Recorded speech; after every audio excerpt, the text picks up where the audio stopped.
ఎంతమంది నిజంగా మనం ఉన్న పరిస్థితుల్లో దేవుణ్ణి నమ్ముతున్నామండి? దేవుడు చూస్తున్నాడు, దేవుడు విడిచిపెట్టాడు, దేవుడు అన్యాయము చెయ్యడు. దేవుడు అన్యాయం చేస్తాడండి? దేవుడు అన్యాయం చేయడు, ఎప్పటికీ చేయడు.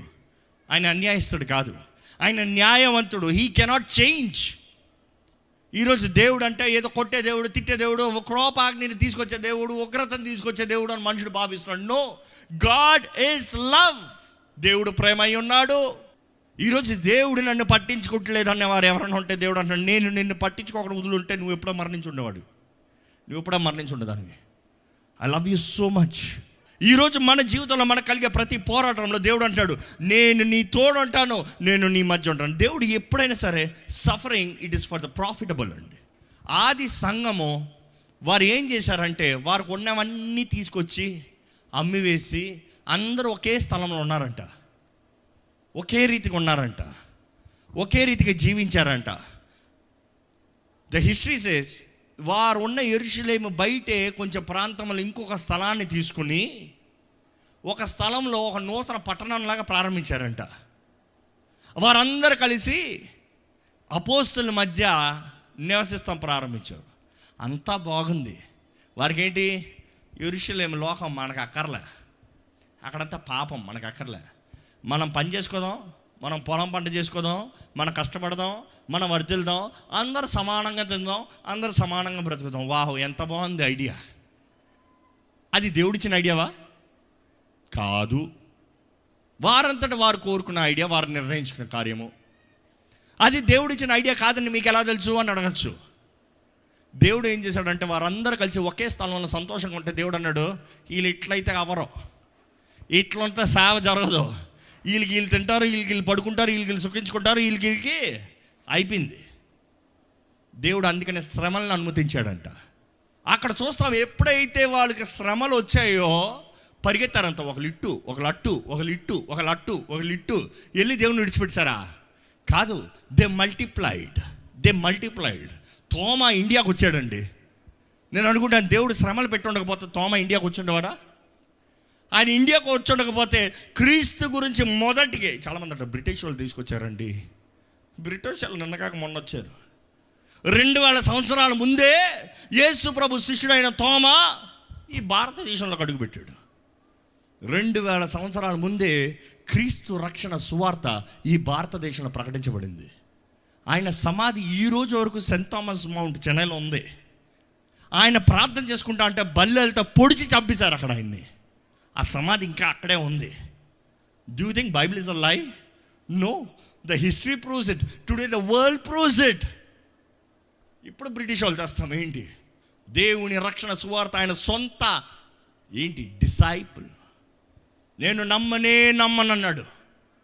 అవిశ్వాసంతో నేను క్రీస్తులు ఆయన గాయాల్లో వేలు పెట్టి చూస్తేనే కానీ నేను నమ్మనన్న వ్యక్తి ఎప్పుడైతే యేసు ప్రభు ఆయన ముందు నిలబడి తోమా చూడు, చూసి నమ్ముతాం కన్నా చూడక నమ్మినవాడు ధన్యుడయ్యా, కానీ నా గాయాల్లో వేలు పెట్టి చూడు. నువ్వు మొత్తానికి నమ్మాలి తోమా, నువ్వు నమ్మాలి. You have to believe I'm alive. ఈరోజు మీ జీవితంలో కూడా మీరు నమ్మకపోతే దేవుడు అంటాడు, నేను నిరూపిస్తాను, నేను తోడున్నానండి. దేవుడు మిమ్మల్ని పట్టించుకుంటున్నాడని నమ్మండి. మిమ్మల్ని అంత శ్రమలోకి తీసుకెళ్ళినప్పుడు దేవుడు అంటున్నాడు, నేను నిన్ను మేలుగా మారుస్తాను. ఒకసారి మలాకి 3వ అధ్యాయం 2-3 వచనాలు చదువుకోదామండి. అయితే ఆయన వచ్చు దినమును ఎవరు సహింపగలరు? ఆయన అగుపడగా ఎవరు ఓర్వగలరు? ఓర్వగలరు. ఆయన కంసాలి అగ్ని వంటి వాడు. ఆయన ఎలాంటి వాడు? జాగ్రత్త చదవండి. ఆయన కంసాలి అగ్ని వంటి వాడు, చాకలివాని సబ్బు వంటి వాడు. అంటే ఆయన అగ్ని, ఆయన సబ్బు. దేనికి? It is to purify, it is to make you clean, it is to make you honourable, it is to make you worthy. మిమ్మల్ని మేలైన వారుగా, మిమ్మల్ని గనులుగా, మిమ్మల్ని శుద్ధులుగా దేవుడు చేయాలని ఆశపడుతున్నాడండి. మీ జీవితంలో నిజంగా నిరీక్షణతో దేవా నీ కార్యం. ఈరోజు మనకు కావాల్సింది ఓర్పు. ఈరోజు everybody wants everything to be happening over night. It is not over night. కొరింథీయులకు రాసిన 2వ పత్రిక 12వ అధ్యాయము 9-10 వచనాలు చదువుకుందామండి. ఈరోజు దేవా నేను ఓర్చుకోలేకపోతున్నానయ్యా, నాకు బలహీనమయ్యా, నాకు కుదురుతలేదయ్యా అంటే దయచేసి ఈ వాక్ చదవండి. నా కృప నీకు చాలును, నా కృప నీకు చాలును. బలహీనత యందు దేవుడు అనలేదు నేను బలహీనత తీసేస్తానండి. నీ బలహీనత యందు అంటే బలహీనత ఉంటుంది, ఆ ముళ్ళు ఉంటుంది, ఆ సఫరింగ్ ఉంటుంది, ఆ కష్టం ఉంటుంది. దాని యందు నా శక్తి పరిపూర్ణమగుచున్నది, నా శక్తి పరిపూర్ణమగుచున్నది. హల్లెలూయా చెప్తామండి. మన జీవితంలో మన శ్రమ పడతా ఉంటే దేవుడు అంటున్నాడు నా చిత్తము, నా శక్తి పరిపూర్ణం, నా ఉద్దేశము నెరవేరుతుంది. నిన్ను పట్టుకున్న నా అగ్నిలో విడిచిపెట్టలే, నిన్ను పట్టుకున్న నా వేడి కాలుతున్నా కూడా I'm holding you, I'm moulding you. Mould me lord, mould me lord. నీకు ఎలా కావాలో అలా రూపించుకోయా అని చెప్పాలి కానీ నన్ను కాల్చొద్దు అని చెప్పకూడదండి. నీకు ఎలా కావాలో నన్ను మలచుకోదేవా అని చెప్పాలి కానీ నన్ను విడిచిపెట్టాయా అని చెప్పకూడదండి. It is you saying no suffering means leave me alone. నాకు శ్రమలు వద్దు దేవా, కష్టం వద్దు దేవా అనేవారు నన్ను వాడుకోవద్దు, నన్ను పక్కన పెట్టేదేవా అని అర్థం. దేవుడు అంటున్నాడు నేను నిన్ను పర్ఫెక్ట్, నా శక్తిని నీ బలహీనత మధ్య పరిపూర్ణపరుస్తాను. ఇంకా చదవండి. కాగా క్రీస్తు శక్తి నా మీద నిలిచియుండు నిమిత్తము విశేషముగా నా బలహీనతల యందే బహు సంతోషముగా అతిశయపడుదును. నేనెప్పుడు బలహీనుడనో అప్పుడే బలవంతుడను గనుక క్రీస్తు నిమిత్తము నాకు కలిగిన బలహీనతలలోను, నిందలలోను, ఇబ్బందులలోను, హింసలలోను, ఉపద్రవములలోను నేను సంతోషించుచున్నాను. ఎస్, ఈరోజు మీరు అందరూ చెప్పాలండి నేను ఎప్పుడు బలహీనో అప్పుడే బలవంతుడిని. Next time when you think you are weak, remember you are strong through Christ. క్రీస్తు బలము ద్వారా మీరు బలపరచబడతారు. నేను చాలాసార్లు చూశానండి, if there is any time నేను చేయగలను, నాకు కుదురుతుంది, నాది అన్న టైం అంతా దెర్ ఇస్ అ ఫెయిల్యూర్. కానీ దేవా నాకు తెలియదయ్యా, నీవే బలపరచి వాడుకో, నీవే వాడుకో, నీవే నీ కార్యాన్ని జరిగించు దేవా, నీవే అని దేవుని చేతులకు సమర్పించుకుంటామో దెన్ వీఆర్ సక్సెస్ఫుల్. ఈరోజు మన జీవితం that doesn't mean I'm saying be doubtful about yourself. No, you should have confidence. నన్ను బలపరచు, క్రీస్తుని బట్టి నాకు సమస్తము సాధ్యమే. కానీ అదే సమయంలో బలము ఎవరో? క్రీస్తు. నా బలము కాదు, నా శక్తి కాదు, నాకు తెలుసు కాదు, ఆయన ఆత్మ ద్వారంగా మన జీవితంలో ముందుకెళ్ళాలండి. ఎంతమంది మీ జీవితంలో పోరాడటానికి సిద్ధంగా ఉన్నారు? ఈరోజు దేవుని వెలుగు ప్రకాశించాలండి. ఈరోజు సంఘము చూడట్లేదు, లోకము చూడట్లేదు ఎలాగ దేవుని బిడ్డలు వెలుగుతారో, ఎలాగ ఆయన బిడ్డలు మహింపరచబడతారో, ఎలాగ ఆయన సాక్షులు నిలబడతారో, ఎలాగ దేవుని ద్వారా హెచ్చించబడేవారు కనబడతారో లోకం చూడట్లే. ఈరోజు this is the time. The church needs to arise now. The church needs to arise in love. The church needs to arise in mercy. The church needs to arise in grace. The church needs to arise in power. ఈరోజు church పత్రిక మీ పేరు చెప్పాలి. మీరు విశ్వాసులుగా, మీరు ప్రార్థనా పరులుగా, మీరు ప్రేమ కలిగిన వారుగా, మీరు సహనం కలిగిన వారుగా, మీరు ఓర్పు కలిగిన వారుగా లెగాలని దేవుడు ఆత్మ ఆశపడుతుందండి. ఈరోజు మీరు లెగాలి. మీరు లెగకపోతే దేవుని నామం మహింపరచబడదు. మీరు ఎవరైనా సరే దేవుని నామం మహింపరచబడాలంటే అది మీ ద్వారా మాత్రమే, మీ ద్వారా మాత్రమే. It is you. ఏదో ఒక్క మనిషి ద్వారంగా కాదు దేవుని ఆత్మ మహింపరచబడేది, దేవుని నామం మహింపరచబడేది. It is through each one of you. ఎక్కడ చెప్పుకోండి, నా ద్వారంగా దేవుని నామం మహింపరచబడాలి. గట్టి చెప్పుకోండి, నా ద్వారంగా దేవుని నామం మహింపరచబడాలి. దేవుని చెప్పండి, దేవా నా ద్వారంగా నీ నామం మహింపరచబడాలయ్యా. నిజంగా ఆశ ఉందా అండి? మనం ఏమి చేసినా, ఎక్కడికి వెళ్ళినా, ఏం మాట్లాడినా, ఏ పని చేసినా మనల్ని బట్టి దేవుని నామం మహింపరచబడాలన్న ఆశ ఉందా? ఆ రీతికి జీవించాలండి ఈరోజు నుండి. We really need to take the stand. నా ద్వారంగా దేవుని నామం మహింపరచబడాలి, నా ద్వారముగా. ఇక్కడ చూస్తాం రోమిలికి రాసిన 8వ అధ్యాయం 26వ వచనం చదువుదామండి. అటువలే ఆత్మయు మన బలహీనతను చూచి, మన బలహీనతను ఏం చేస్తుందంట? దాన్ని బట్టి బిగ్గరగా హల్లెలూయా చెప్తారా? ఎందుకు చెప్పండి అని తెలుసా? దేవుని ఆత్మ మనలో ఉన్న బలహీనతను చూస్తుంది. ఆయన చూస్తున్నాడు, ఓ ఈ వ్యక్తిలో ఇది బలహీనత. ఈరోజు దేవా నా బలహీనత ఏదో నాకు చెప్పు కాదు, దేవుడు అంటే నాకు ఆల్రెడీ తెలుసు, నేను చూస్తూనే ఉన్నాను. దేవుని ఆత్మ మనలో ఉన్న బలహీనతను చూస్తుంది, మీలో ఉన్న బలహీనతను చూస్తున్నాడు. ఆడు చదవండి. మన బలహీనతను చూచి సహాయము చేయుచున్నాడు. సహాయము చేయుచున్నాడు. బిగ్గరగా హల్లెలూయా చెప్తామా? ఆయన సహాయం లేకపోతే మనం నిలబడలేమండి. ఆయన సహాయం లేకపోతే ఈరోజు ఇక్కడ కూడి ఆయన ఆరాధించలేమండి. ఈరోజు చాలామంది దేవుని కొరకు ఏదైనా చేయమంటే, నాకు డబ్బులు ఉంటే, అవకాశం ఉంటే, సహాయం ఉంటే, ఎవరన్నా పక్కన ఉండి తొరమేవారు ఉంటే, నన్ను ఎత్తి కూర్చోబెట్టేవారు ఉంటే నేను చేస్తాను. శక్తి చేత కాదు, బలము చేత కాదు, దేవుని ఆత్మ. దేవుని ఆత్మ మనల్ని బలపరుస్తుంది. ఇంకా వాక్యం చదవండి. ఏలయనగా మనము యుక్తముగా ఏలాగు ప్రార్థన చేయవలెనో మనకు తెలియదు గాని ఉచ్చరింప సత్యము కాని మూలుగులతో ఆ ఆత్మ తానే మన పక్షముగా విజ్ఞాపనము చేయుచున్నాడు. ఈరోజు ఎంతమంది మూలుగులతో ప్రార్థన చేస్తున్నామండి? ఎంతమంది జీవితంలో మూలుగులతో కూడిన ప్రార్థన ఉందండి? పరిశుద్ధాత్ముడు మీ పక్షాన ప్రార్థన చేస్తానికి మీరు అవకాశం ఇస్తున్నారా? లేకపోతే ఎప్పుడు చూసినా మీ నోటి మాటలేనా? ఎప్పుడు చూసినా మీ మైండేనా? ఎప్పుడు చూసినా మీ తలంపులేనా?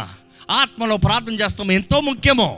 ఆత్మలో ప్రార్థన చేసేటప్పుడు మనం ఏం ప్రార్థన చేస్తాం మనకు అర్థం కాదు, కానీ దేవుని ఆత్మే మన పక్షాన మనలో నుండి తండ్రికి అంగీకారమైన ప్రార్థన, తండ్రికి చిత్తంలో ఉన్న ప్రార్థన, తండ్రి సన్నిధిలో ఇంపైన ధూపమైన ప్రార్థనగా మన నుండి చేయిస్తాడండి. చాలామంది అనుకుంటారు, నాకు అర్థమవుతుంది నేను మాట్లాడతా, నాకు అర్థమవుతుంది నేను చేస్తా. దేవుని సన్నిధిలో ఉన్న మనము, దేవుని ఆత్మ సహాయాన్ని కోరే మనము, దేవుని ఆత్మ సహాయం ద్వారా బలపరచబడే మనము, ఆ ఆత్మ మనల్ని పరిపూర్ణులుగా చేస్తానికి, పరిపూర్ణతలో నడిపిస్తానికి, మనలో పని చేస్తానికి, మనల్ని మోల్డ్ చేస్తానికి మనం అనుమతించాలి. ఈరోజు చాలామంది ప్రార్థన చేయమంటే 4 మాటలు మాట్లాడి ఆపేస్తారు, కానీ నిజంగా దేవుని సన్నిధిలో కనిపెట్టి మీ హృదయాన్ని ఆయన చేతిలో సమర్పించి ఆయన ఆత్మ సహాయాన్ని వేడుకుని, ఈ మాట చాలా ముఖ్యము, దేవుని ఆత్మ సహాయాన్ని వేడుకోవాలి. పరిశుద్ధాత్మ దేవా నాకు సహాయం చేయ, ఆదరణకర్త నాకు సహాయం చేయ, నన్ను బలపరచు దేవా నాకు సహాయం చేయ అడగాలండి. ఈరోజు నుంచి అడగమని వేడుకుంటానండి. నిజంగా పరిశుద్ధాత్మ చేతుల్లోకి సమర్పించుకుంటే పరిశుద్ధాత్ముడు మిమ్మల్ని బలపరిచే రీతిగా ఎవరు బలపరచలేరు. పరిశుద్ధాత్ముడు మిమ్మల్ని ధైర్యంగా నిలబెట్టే రీతిగా ఎవరు నిలబెట్టలేరు. పరిశుద్ధాత్ముడు మీలోండి ఉచ్చరింప సత్యము మూలుగులతో కూడిన ప్రార్థన ఎప్పుడైనా చేశారా? ఏడుపు అంతే. మామూలుగా వెళ్ళంటే గోరి ఏడుపు. ఏడ్చేవాడు ఏం మాట్లాడుతున్నారా అని అడిగితే ఏం చెప్పగలడా? ఎంతో వేదన దుఃఖం అంటావు. ఏం మాట్లాడుతున్నావు అని అడిగితే ఏం చెప్తాడు? బాధ, నొప్పి. నా హృదయంలో మాటలు నీకేం తెలుసు? కొన్నిసార్లు మాటల్లో చెప్పకపోతే ఏడిచేస్తాం. మనుషులు చూడండి, ఎక్కువ బాధ ఉందనుకో, నాకు అది ఇదని ప్రారంభిస్తారు, కానీ ఏడుపు ప్రారంభం అయిపోతుంది. ఏడుపు ఏంటది? దేవుని ఆత్మ కూడా మనలో నుండి మూలుగులతో ఉచ్చరింపకాని ప్రార్థన మనలో ఉండి, ఈరోజు మనం ఏమంటున్నాం తెలుసా? Fancy, decent, modest. ఏంటి ఎడకూడదు, పక్కన ఉన్న ఏమనుకుంటారు, పక్కన ఉన్నోడికి డిస్టర్బ్ అయిపోతుంది. ఏంటండి, మన అగ్ని పక్కన అంటుకోవాలి, కానీ నేను కాలను, పక్కన ఉన్న కాలను. నో, దేవుడు అంటున్నా వేషధారులు అంటున్నాడు అలాంటి వాళ్ళని. హిపోక్రెట్స్. ఈరోజు దేవుని ఆత్మ ద్వారముగా మనకి విమోచన ఉంది నమ్మాలండి. మన పరలోక రాజ్యము చేరాలంటే నేను ఎప్పుడు అంటాను ఈ మాట, ఈ భూమి పైన దేవుడు అంటూ ఉన్నాడంటే అది పరిశుద్ధాత్ముడు మాత్రమే ఇప్పుడు సంచరిస్తున్నాడు. It is God's identity, is the Holy Spirit that is hovering. ఈరోజు మన మధ్య కూడా ఆయనే సంచరిస్తున్నాడు, ఆయనే ముడుతున్నాడు. ఆయన ఇప్పుడేమో కొత్తగా వచ్చిన దేవుడు కాదు. భూమి పునాది వేయబడతా ముందే ఉన్న దేవుడు. భూమి ఇంకా అంధకారంలో ఉన్నదప్పుడే దేవుని ఆత్మ జలముల పైన అల్లాడింది. ఆయన కార్యం ఆది నుండి ఇప్పుడు వరకు జరిగిస్తూనే ఉన్నాడు. దేవుని వాక్యంలో రాయబడి ఉంటుందండి 2 తెస్సలోనికలో, ఆయన ఆత్మ ఎత్తబడిన తర్వాత, దేవుని ఆత్మ ఎత్తబడిన తర్వాత దాని ఐడెంటిటీ వేరేలాగా ఉంటుంది. అంటే ఆయన సొత్తు, దేవుని ప్రజలైన వారు, దేవుని కొరకు ఎదురు చూసేవారు ఎత్తబడిన తర్వాత దాని సిగ్నిఫికెన్స్ ఏంటంటే, దేవుని ఆత్మ ద్వారా నింపబడిన వారందరూ ఎత్తబడితే ఇంక దాని తర్వాత దాని తర్వాత భూమి కథ అయ్యో. ఈరోజు వీ హ్యావ్ ఆపర్చునిటీ. దేవుని ఆత్మ మన మధ్య ఉన్నాడండి, ప్రేరేపిస్తున్నాడు, బతిమలాడుతున్నాడు, ఆదరిస్తున్నాడు, బలపరుస్తున్నాడు, but only if we submit. మనం సమర్పించుకుంటే మాత్రమే. మనం సమర్పించుకుంటే పరిశుద్ధాత్ముడు మనలో గొప్ప కార్యం జరిగిస్తాడు. నిరీక్షణతో మనం దేవుని సహాయం కొరకు ఎదురు చూడాలండి. నిరీక్షణతో ప్రతి దినం అడుగు ముందుకేయాలండి. దేవా, నీ ఆత్మ ద్వారా ఏం జరిగించిపోతున్నావు? నీ ఆత్మ ద్వారా ఏంటి జరగబోతుంది నా జీవితంలో? నీ ఆత్మ కార్యం ఏంటి? What is the Holy Spirit going to do in my life? పరిశుద్ధాత్మ దేవా, ఈ రోజు నాకు కావాల్సిన శక్తిని దయచేయి. ఈ విషయంలో కావాల్సిన జ్ఞానాన్ని దయచేయి. ఈ విషయంలో కావాల్సిన నడిపింపుని దయచేయి. ఈ విషయంలో కావాల్సిన ఆదరణ దయచేయి. పరిశుద్ధాత్మ దేవ, బాధ ఉందయ్యా, బలపరిచేయ్యా.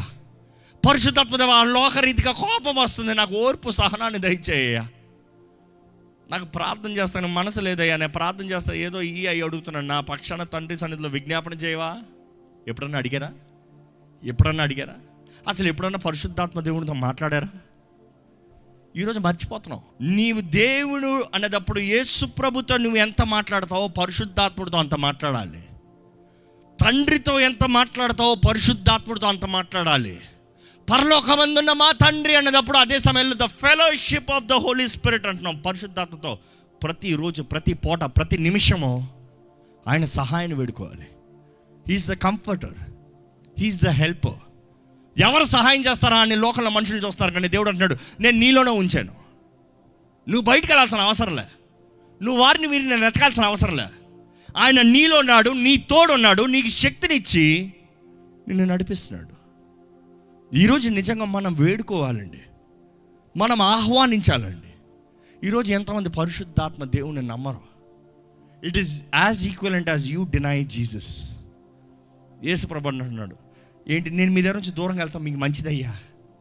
నేను వెళ్తే పరిశుద్ధాత్మని పంపిస్తా, ఆదరణకర్తని పంపిస్తా, సహాయకుడైన దేవుని పంపిస్తా. ఆయన మీ తోడు ఉంటాడు, ఆయన మిమ్మల్ని బలపరుస్తాడు, మీరు నడవలసిన త్రోవ మిమ్మల్ని నడిపిస్తాడు, మిమ్మల్ని లేవనెత్తాడు, మీ పక్షాన, మీలో నుండి మీ పక్షాన విజ్ఞాపన చేస్తాడు. ఈరోజు వీ నీడ్ టు బిలీవ్, నమ్మాలండి. దేవుడు మనతో, మనలో. ఈరోజు దేవుడు ఆత్మ మన జీవితంలో, మన దేహంలో చేయాల్సింది 3 ఏంటంటే, కళ్ళుని వెలిగించాలి. మన కళ్ళు మన దేహానికి ఏంటి? దీపము. దేవుని వాక్యం చెప్తుంది, మన కళ్ళు మన దేహానికి దీపము. ఇక్కడ చీకటి ఉంటే దేహం మొత్తం చీకటే. ఈరోజు ఎంతోమంది మీరు చీకట్లో ఉంటే మీరు అడగాలి, దేవా నా కళ్ళుని వెలిగించు. దేవుని ఆత్మ ద్వారంగా మాత్రమే వెలిగించబడుతుంది, జాగ్రత్త. అదే సమయంలో మన హృదయము నూతనపరచబడాలి. దేవుని వాక్యం చెప్తుంది, నూతన హృదయము, రెన్యూడ్. దేవుని ఆత్మ ద్వారంగా జరుగుతుంది. శక్తి కావాలి మనందరికీ. దేవుని ఆత్మ మాత్రమే మనకి శక్తిని అనుగ్రహిస్తుంది. ఎందుకంటే దేవుని వాక్యం చెప్తుంది, మీరు పరిశుద్ధాత్మను పొందుకునేటప్పుడు మీరు శక్తి పొందుకుంటారయ్యా, మీకు శక్తి అనుగ్రహించబడుతుందయ్యా. ఈరోజు దేవుని పాదాలు పట్టుకోవాలండి. వాక్యానుసారంగా జీవిస్తానయ్యా, నీకు ఇష్టడుగా జీవిస్తానయ్యా. ఒకటి నమ్మండి, మీరు ఇలా శ్రమలు, మీరు పోరాడే పోరాటాల్లో ఏది పరిశుద్ధాత్ముడి కన్నా శక్తి కలిగింది కాదు. ఏ దురాత్మ పరిశుద్ధాత్ముడి కన్నా శక్తి కలిగింది కాదు. ఏ బంధకము పరిశుద్ధాత్ముడు తెంపలేనిది లేదు. దేవుని వాక్యం తెలియజేస్తుంది, పరిశుద్ధాత్మ అభిషేకము ద్వారముగా ప్రతి బంధకము తెంపబడుతుంది అని దేవుని వాక్యం తెలియజేస్తుంది. Through the anointing of the Holy Spirit every yoke shall be broken. ఆ మాట మీరు నమ్ముతున్నారా? పరిశుద్ధాత్ముడికి మీకు బలం ఇస్తే శత్రువులండి కట్టి పెట్టారు. ఎవరిని? సంసోన్ని కట్టి పెట్టుకుని ఈడ్చుకుని పోతా ఉన్నారు. కట్టి పెట్టుకుని ఈడ్చుకుని పోతా ఉంటే దేవుని ఆత్మ సంసోను పైన దిగును అని ఉంటుంది దేవుని వాక్యంలో. దేవుని ఆత్మ సంసోను పైన దిగిన వెంటనే నెక్స్ట్ స్టోరీ మారిపోతుంది. దాని ముందు కట్టి పెట్టి తీసుకుని వెళ్తున్నారు, కానీ ఎప్పుడైతే దేవుని ఆత్మ దిగిందో దవడ ఎముకను తీసుకున్నాడంట. ఏది? గాడిద ఎముకను తీసుకున్నాడంట. ఆ దవడ ఎముకను తీసుకుని ఎంతమందిని చంపాడు తెలుసా? 1000 మందిని చంపాడంట. పొద్దు నుంచి సాయంత్రం వరకు పోరాడాడు ఇంచుమించు. అంతసేపు కట్టబడిన వ్యక్తి ఎప్పుడైతే దేవుని ఆత్మ ద్వారా నింపబడినప్పుడు ఒక్క ఎముకతో, జీవము లేని దానితో, శక్తి లేని దానితో 1000 మందిని చంపి చూపించాడో. ఈరోజు మనం అర్థం చేసుకోవాలి, దేవుని ఆత్మ మన పైకి వస్తే యూ రిసీవ్ పవర్. కానీ ఎంతమంది నిజంగా ఆహ్వానిస్తున్నారు? ఎంతమంది ఆయన సహాయాన్ని వేడుకుంటారు? ఎంతమంది దేవుని దగ్గర చెప్తారు, దేవా నాకు ఓర్పు దయచే, సహనము దయచే, దేవా నా వేదనలో, నా దుఃఖంలో, నా కష్టంలో, lord help me to endure lord. అప్పుడు నీ మహిమ నా మీద కనబడుతుందయ్యా, నన్ను బట్టి నీ నామం మహిమపరచబడుతుందయ్యా. Are you really ready to submit to God? నిజంగా ఈరోజు దేవుని చేతుల్లో చెప్పగలుగుతున్నారా, దేవా నీ చేతుల్లో సమర్పించుకుంటాను, నీ ఆత్మశక్తిని నాకు దయచేయని వారు ఇచ్చే స్థలంలో ఉంచి ప్రార్థన చేయమని వేడుకుంటున్నానండి. దేవునితో మాట్లాడండి. దేవుడు మీతో మాట్లాడాడంటే మీరు ప్రతిస్పందనకు దేవునికి ఏం చెప్పదలుచుకుంటారో చెప్పండి. దేవా నన్ను బలపరిచేయ్యా, దేవా నాకు శక్తిని దయచేయి, నా తోడున్నావని చూపియ్యా. Show me that you are with me Lord. ఈ సంవత్సరం నువ్వు లేకుండా నేను వెళ్ళనయ్యా. నీ తోడుతో, నీ శక్తితో, నీ స్నేహముతో, నీ ధైర్యముతో, నీ ఆత్మ అభిషేకముతో నేను ముందుకెళ్ళాలయ్యా. You need to pray. మీరు చెప్పండి, దేవా నీ ఆత్మని ఆహ్వానిస్తున్నాను, పరిశుద్ధాత్మ దేవా నిన్ను ఆహ్వానిస్తాను. పరిశుద్ధాత్ముడా నన్ను ముట్టయ్యా, నన్ను ఒప్పింపజేయ్యా, నన్ను బలపరచయ్యా, నన్ను ధైర్యపరచయ్యా, నన్ను లేవనెత్తయ్యా. పరిశుద్ధాత్ముడా నన్ను ముట్టయ్యా. వేడుకోదామండి. పరిశుద్ధాత్మని మీరు ఆహ్వానిస్తే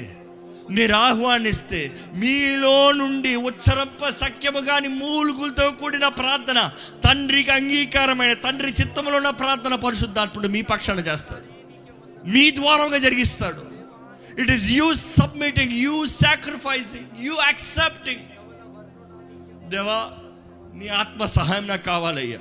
give me the power to defeat the devil, defeat sin, defeat every kind of bondage. నీ ఆత్మ అభిషేకం ద్వారా నా బంధకములను తెంపివేయ్యా. నీ ఆత్మ అభిషేకం ద్వారా తండ్రి నా జీవితంలో ఉన్న ప్రతి కట్టడాలను తెంపివేయ్యా. దేవుని వాక్యం తెలియజేస్తుంది, దేవుడు మన పక్షాన ఉంటే మన విరోధి ఎవరు? If God is for us, who can be against us? దేవుడు మీ పక్షాన ఉంటే మీ విరోధి ఎవరండి? మీరు నిజంగా దేవుని వాక్యాన్ని నమ్మి ఆయన చేతులకు సమర్పించుకుని, ఆయన ఆత్మని ఆహ్వానించి, ఆయన ఆత్మ చేతులకు సమర్పించుకుని, మీ చిత్తము కాదు కానీ దేవుని చిత్తము కొరకు సమర్పించుకుని మీరు జీవిస్తే మీ జీవితం ఆయన మహిమ కొరకు ఉంటుందండి. God will be glorified through your life. God's name will be glorified through your life. ఈరోజు దేవుడు మీ పోరాటంలో ఎరుగున్న దేవుడు అండి. మీ జీవితంలో ఉన్న ప్రతి వేదన, దుఃఖము, బాధ ఎరుగున్న దేవుడు అండి. ఆయన మీ మూలుగుల్ని ఎరుగున్న దేవుడు. మీకు సహాయము అనుగ్రహించాడని చెప్తున్నాడండి. మీ సహాయమే పరిశుద్ధాత్ముడు. He has given you the help to lead you the right path. సరైన త్రోవలో నడిపిస్తాడు, సరైన మార్గంలోకి వెళ్తానికి, సరైన రీతిగా ఆయన చిత్తాన్ని జరిగిస్తానికి, సరైన నిర్ణయాలు మీ జీవితంలో చేస్తానికి దేవుడు తన సహాయాన్ని అనుగ్రహించాడని జ్ఞాపకం చేస్తున్నాడండి. You need to believe. విడువని ఎడబాయని దేవుడు మనకు ఉన్నాడండి. I will never leave you not forsake you. ఎప్పటికి విడిచిపెట్టను, ఎప్పుడు మరవను. మనల్ని మరవని దేవుడు ఉన్నాడండి. ఆయన కృపను వేడుకోదామా? దేవా నీ కృప నాకు కావాలయ్యా. Lord give me your grace, give me your grace lord. గొప్ప దేవా నీకు వందనములయ్యా, గొప్ప దేవా నీకు వందనములయ్యా, సర్వశక్తిమంతుడా నీకు వందనములయ్యా, సమస్తంలో మేలు జరిగిస్తున్న దేవా నీకు వందనములయ్యా, నీ బిడ్డల జీవితాన్ని ముడుతున్న దేవా నీకు వందనములయ్యా, ప్రతి జీవితాన్ని నీ మహిమతో నింపుతున్న దేవా నీకు వందనములయ్యా, ప్రతి జీవితంలో మార్పుని తీసుకొస్తున్న దేవా నీకు వందనములయ్యా. అయ్యా మా జీవితాలని నీ మహిమ కొరకు తీర్చిదిద్దుతున్న దేవా నీకు వందనములయ్యా. You are making a new thing. నూతన ప్రారంభాన్ని అందరి జీవితంలో అనుగ్రహించావు, నీకు వందనములయ్యా. నిన్ను విశ్వసించిన ప్రతి ఒక్కరి జీవితాన్ని మేలైన జీవితాలుగా మారుస్తున్నావు, నీకు వందనములయ్యా. అయ్యా నీ అగ్ని, నీ పరిశుద్ధాత్మ అగ్ని ఇక్కడ ఉన్న ప్రతి ఒక్కరిని దహించమని వేడుకుంటున్నానయ్యా. ప్రతి అపవిత్రతని ఇప్పుడే నజరేయుడైన యేసు నామములో కాల్చివేయమని వేడుకుంటున్నానయ్యా. ఇప్పుడే నూతన జీవితము, నూతన మనస్సు, నూతన హృదయాన్ని అనుగ్రహించమని వేడుకుంటున్నాము దేవా. ప్రతి అపవాది చెడు తలంపులు, చెడు ఆలోచనలు, ద్వేషము, అహంకారము, గర్వము, స్వార్థము ఇప్పుడే నీ పరిశుద్ధాత్మ అగ్నితో కాల్చివేయమని వేడుకుంటున్నానయ్యా. దేవా ఇదిగో అయ్యా, నీ సొత్తుగా, నీ సాక్షులుగా, నీ మహిమ కొరకు జీవించేవారుగా, నీ బిడ్డలుగా, నీ ప్రజలుగా ఇక్కడ ఉన్న ప్రతి ఒక్కరిని చేయమని వేడుకుంటున్నానయ్యా. ఎటువంటి పోరాటంలో నుంచి వెళ్తున్న వారైనా, ఎటువంటి కష్ట జీవితంలో జీవిస్తున్న వారైనా, ఎటువంటి ఇబ్బందుల్లో ఉన్నవారైనా, ఎన్నో మార్పులతోడు వెళ్తున్న వారైనా సరే, దేవా నీ ఆత్మ వారిని బలపరచాలి, నీ ఆత్మ వారిని నడిపించాలి, నీ ఆత్మ వారిని నిలబెట్టాలి, నీ మహిమ వారి జీవితాలకు అనుగ్రహించబడాలి. Yes Lord, suffering plus endurance we have glory Lord. నీ మహిమతో నింపబడే వారికి ఇక్కడ ఉన్న ప్రతి ఒక్కరిని చేయండి అయ్యా. నీ ఆత్మని ఎవరెవరైతే ఆహ్వానిస్తున్నారో వారిలో నీ పరిశుద్ధాత్మని అంగీకరించావని నమ్ముతూ నేను స్తుతిస్తున్నామయ్యా. ఆదరణకర్త, బలపరిచే దేవుడు, సరిదిద్దే దేవుడు, హెచ్చరించే దేవుడు, ఓదార్చే దేవుడు, ఆదరించే దేవుడు, లేవనెత్తే దేవుడు, అన్ని విషయంలో సత్య మార్గంలో నడిపించే దేవుడిని బట్టి నిన్ను స్తుతిస్తున్నామయ్యా. నీ ఆత్మ లేకపోతే మేము జీవించలేము, నీ ఆత్మ లేకపోతే మేము నడవలేము, నీ ఆత్మ సహాయం లేకపోతే మేము చేరవలసిన పరలోక రాజ్యం చేరలేమయ్యా. దేవా, ఇక్కడ కూడి వచ్చిన ప్రతి ఒక్కరిలో నీ ఆత్మ కార్యాన్ని జరిగించు. ఇక్కడ ఎవరైనా సరే బంధించబడిన స్థితుల్లో ఉంటే నీ ఆత్మశక్తి ద్వారముగా ప్రతి బంధకము తెంపబడునుగా కాడి ప్రకటిస్తున్నామయ్యా. ప్రతి అపవాది కార్యములు సంపూర్ణంగా లయమైపోవునుగా కానీ ఆజ్ఞాపిస్తున్నాము. సమస్త అపవాది శక్తులు నీ అగ్ని చేత కాల్చివేయబడునుగా కానీ ప్రకటిస్తున్నానయ్యా. దహించు అగ్ని, నీకు వందనములు. దహించు అగ్నివయ్యా, నువ్వు నీ అగ్నితో మానున చెత్తంతా కాల్చివేయండి. మమ్మల్ని కంసవాలి వాళ్ళని పరిశుద్ధపరచండి. Purify us Lord, clean heart, శుద్ధ హృదయాన్ని, శుద్ధ మనసాక్షి ఇక్కడ కూడిన ప్రతి ఒక్కరిలో అనుగ్రహించి విత్తన వాక్యాన్ని ముద్రించండి, ఫలింపజేయండి. కూడి వచ్చిన ప్రతి ఒక్కరిని ఆశీర్వదించమని నజరేయుడైన యేసు నామములో అడిగి వేడుచున్నాం తండ్రి, ఆమేన్.